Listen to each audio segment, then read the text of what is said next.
Good morning, friends. Today we are going to discuss one of the important topic in the chapter phase equilibria is a sulfur system. Many times there is a question in the university examination that draw phase diagram of the sulfur system and explain the curves, explain areas and triple point into the sulfur system.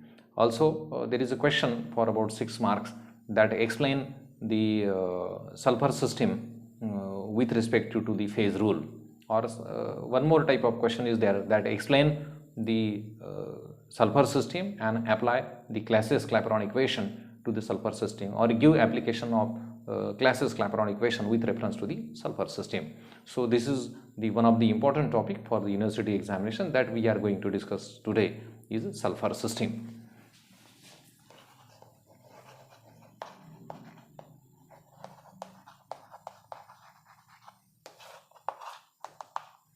Now, sulfur is the one component system.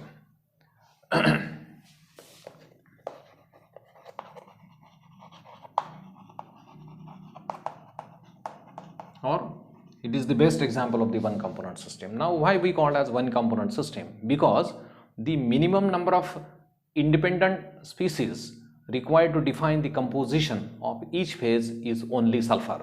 That is, whatever the different phases, in all the phases only the chemical constituent is single, that is sulfur. So sulfur is the one component type of the system.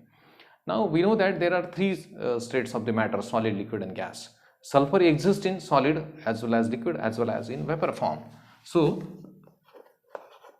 sulfur exists as a solid sulfur, it also exists in liquid form and also exists into the vapor form.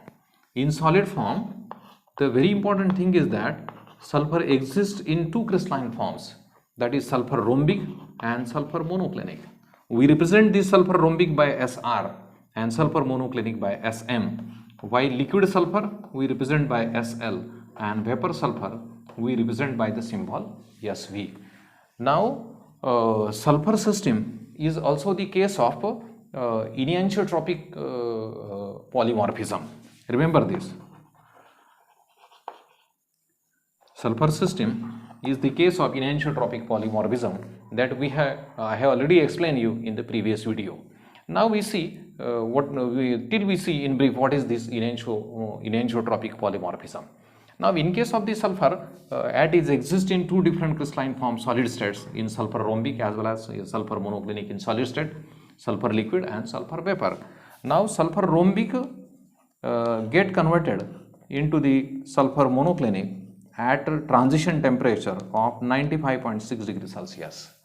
Now when we heat this sulfur rhombic to 114 degrees Celsius, it get converted into the sulfur liquid, and if we heat the sulfur monoclinic at 140 degrees Celsius, 120 degrees Celsius, it get converted into the sulfur liquid.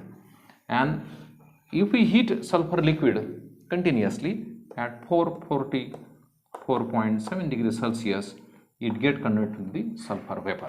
So this is what the transition of sulfur rhombic to sulfur vapor or sulfur monoclinic to sulfur vapor. So remember this one: sulfur rhombic converted to sulfur monoclinic at 95.6 degrees Celsius. If we have a sulfur rhombic and we heat at 114 degrees Celsius, it get liquid. Sulfur monoclinic when heated to 120 degrees Celsius, we get liquid, and liquid when heated to this one. So these two temperatures we call as melting point temperatures of the sulfur rhombic and sulfur monoclinic, while this we called as the boiling point temperature for the conversion of liquid into the vapor form.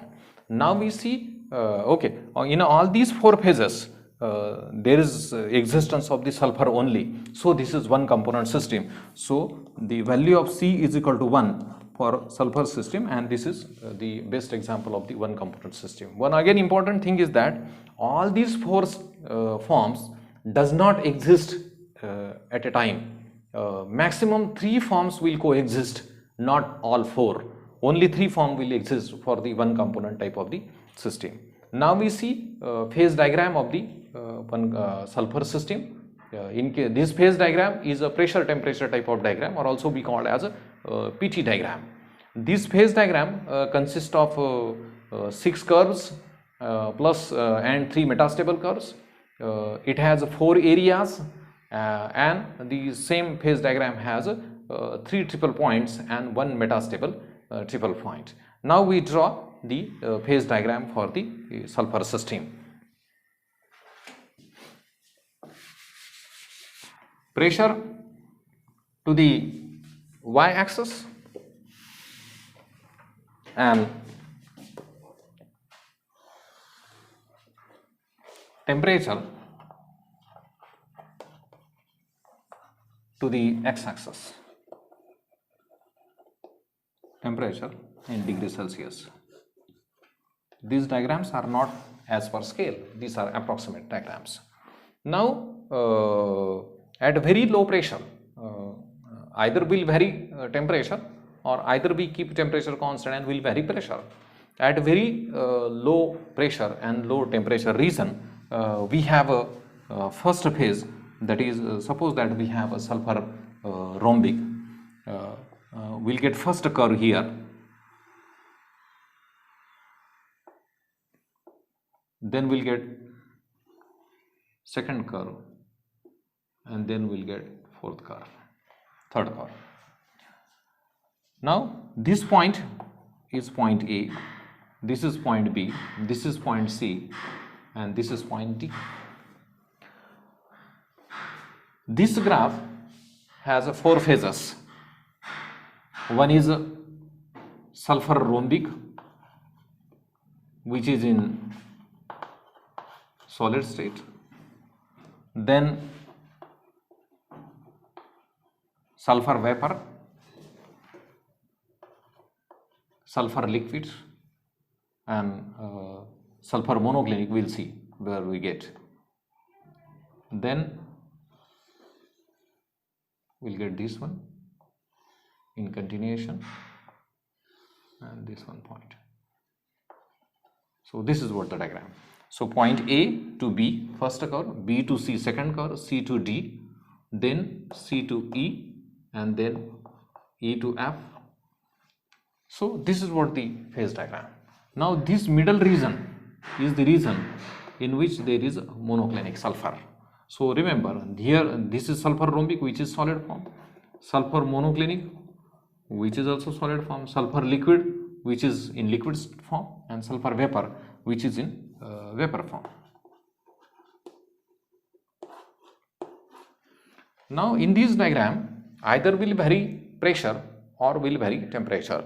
Suppose that we have a sulfur rhombic, and if we increase the pressure by keeping temperature constant, so at the beginning it is vapor, vapor, vapor. At this temperature, first time we will get sulfur solid, which is in rhombic form, and then after it reaches into the sulfur rhombic only. So this is the case in which we have varied pressure by keeping temperature constant. Now we will consider another case, that suppose that pressure is constant. Suppose we have a sulfur rhombic, and we are increasing the temperature slowly, temperature. So at one point we have a sulfur rhombic as well as a sulfur vapor, while then after we have only sulfur vapors at any other temperature. So this is the point over the line at which both phases are there, sulfur rhombic as well as a sulfur vapor. So beyond this there is a sulfur vapor, and again to this side there is a sulfur rhombic. So this is the area over which there is a sulfur rhombic, which is in solid state.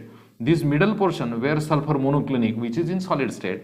This lower region below A, B, C, D is a sulfur vapor form, and this region is where there is a sulfur liquid form. Now here there is a equilibrium between the two states, sulfur rhombic and sulfur vapor. Here there is equilibrium between sulfur monoclinic and sulfur vapor, while over to this line there is equilibrium between sulfur liquid and sulfur vapor, while in this there is a equilibrium between sulfur rhombic and sulfur monoclinic, while here there is equilibrium between sulfur monoclinic and sulfur liquid. So this AB curve, where which there is a conversion of solid into the vapor, so we call this as a sublimation curve.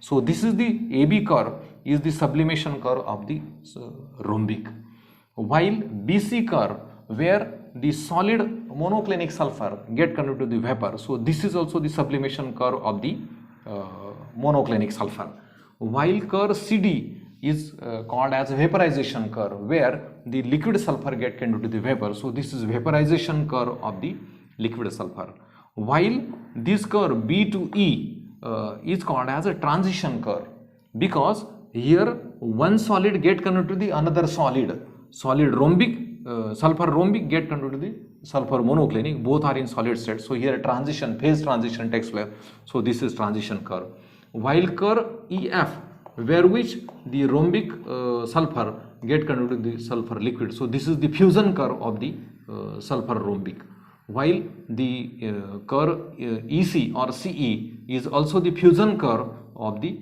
monoclinic sulfur, which get converted into the liquid. So these are what the names of the 6 curves, that curve AB, which is the called as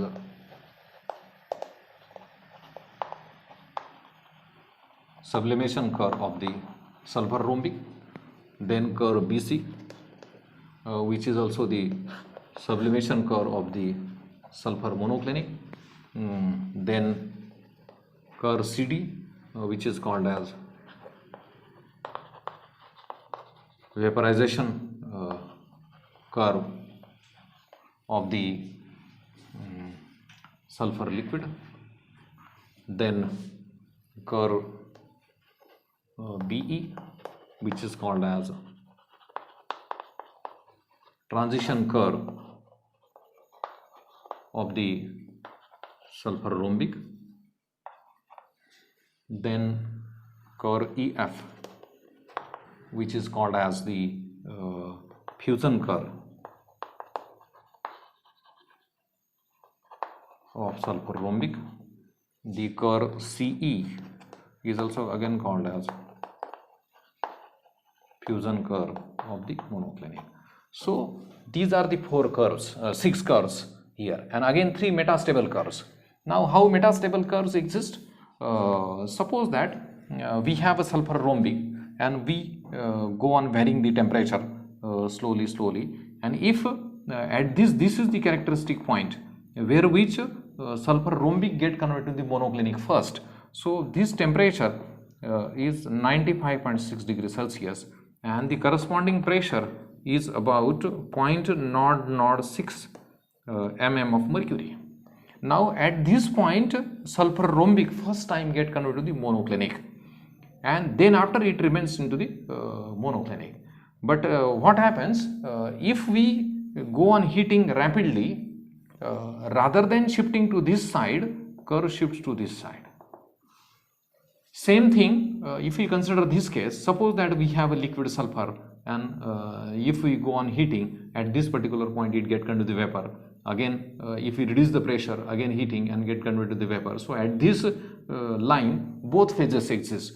Beyond this line there is only one phase, again beyond this line only one phase, but over the line there are 2 phases are there, and this is what the line where which sulfur liquid and sulfur vapor are in equilibrium with each other.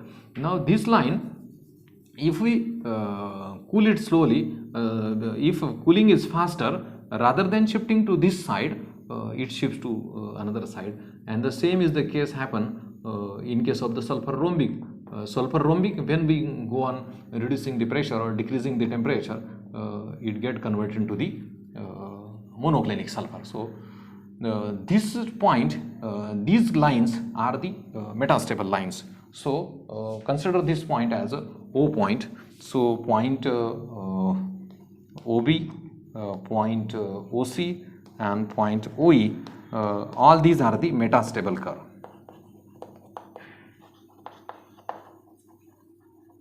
So point OB, this one is the metastable curve of the sulfur rhombic sulfur, because it is expected that it should get converted to the monoclinic over here, but as temperature increases so rapidly, it does not get sufficient time to get converted into the monoclinic and hence remains as a sulfur rhombic, but the reason indicates that it should be monoclinic. So this phase we call as a metastable phase. So if we disturb this metastable phase, this graph shifts to this side, that is suddenly rhombic get converted to the monoclinic one. So this is the phase we call as a metastable phase of the rhombic sulfur. While this curve OC is also the metastable curve for the sulfur liquid, and same is the case here is also we have a rhombic sulfur will get converted into the monoclinic. So this is also the metastable curve for the sulfur rhombic.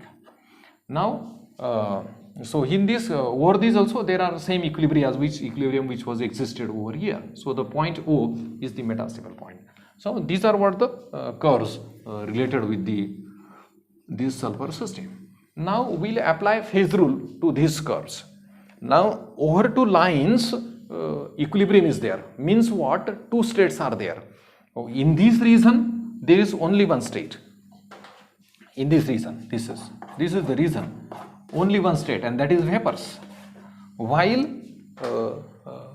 in this region there is a sulfur rhombic, in this region sulfur solid, while this inner region triangle EBC there is a monoclinic sulfur. Now we try to apply the Gibbs phase rule to this system over the curves. Now what is Gibbs phase rule? F is equal to C minus P plus 2. As our system is a one component system, the value of C is equal to 1. Now the number of phases present over the all curves are 2. That is equilibrium states are there, rhombic vapor, monoclinic vapor or liquid vapor. So if we solve this equation, this value of F is equal to 1. So what this indicates? This indicates that over the curves the system is monovariant. That is, we have only one variance over the line or over the curves. This is 0.03 mm of mercury. This is 0.006 mm of the mercury, while this one is at 0.04 mm of the mercury, while this is the point at which temperature is 150 degrees Celsius and the pressure is 1290 atmosphere. Okay, so these are what the corresponding temperatures and pressures related with this diagram. So this diagram, you feel it is slightly complicated, but if you practice it many times, you will get it easy. Now you try to understand it again. AB curve, so B is the point at which temperature is 95.6 degrees Celsius, where which sulfur rhombic get converted to the monoclinic. Again, this is what the metastable triple point at the 114 degrees Celsius. This is again the metastable, this is again triple point, and this is one more triple point.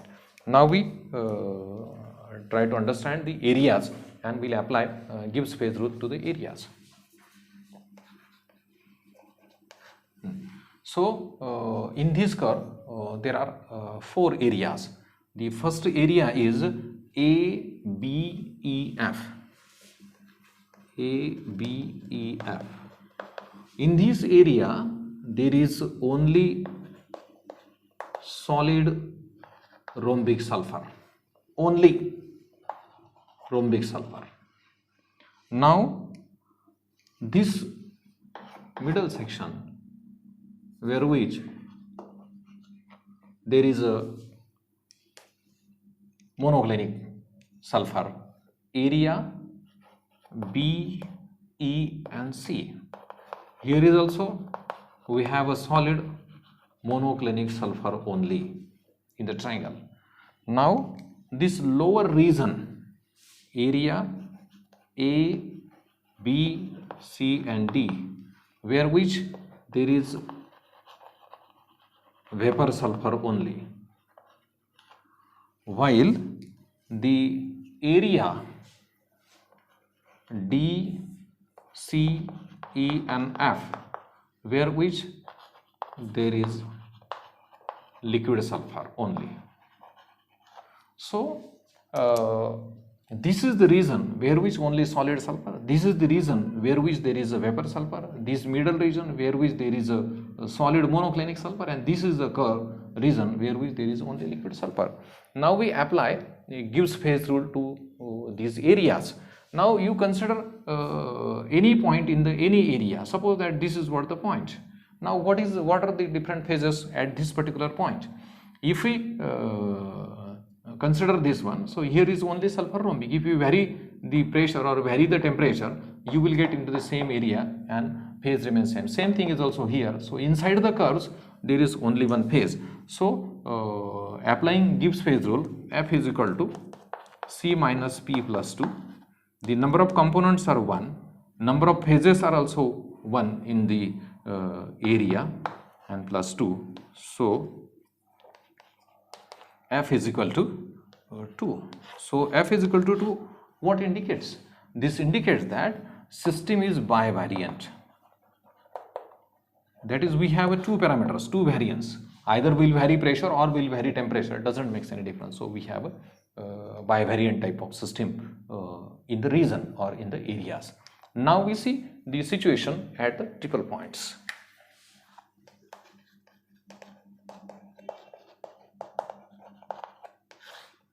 There are three triple points. Triple point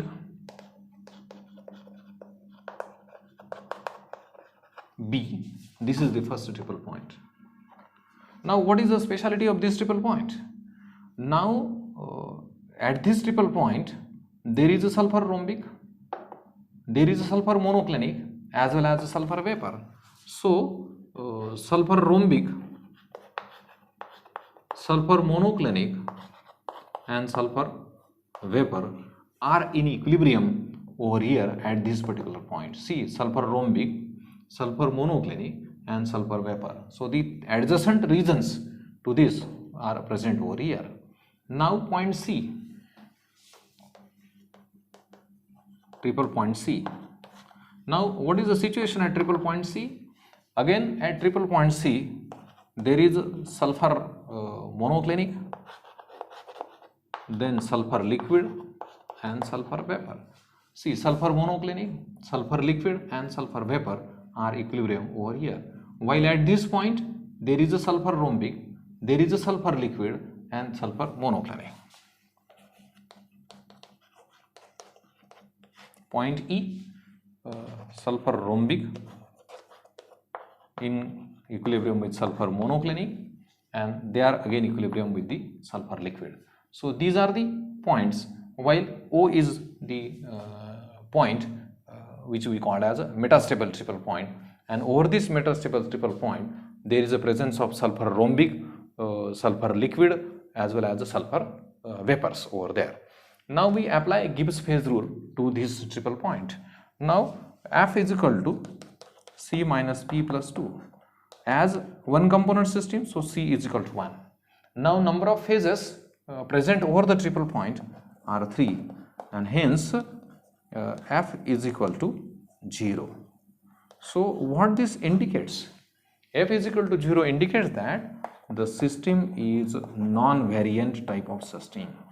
That is, we cannot vary pressure or temperature. If we vary, the equilibrium at triple point get disturbed, and hence this is what the typicalness or speciality of the sulfur system. Okay, we'll stop here. Thank you.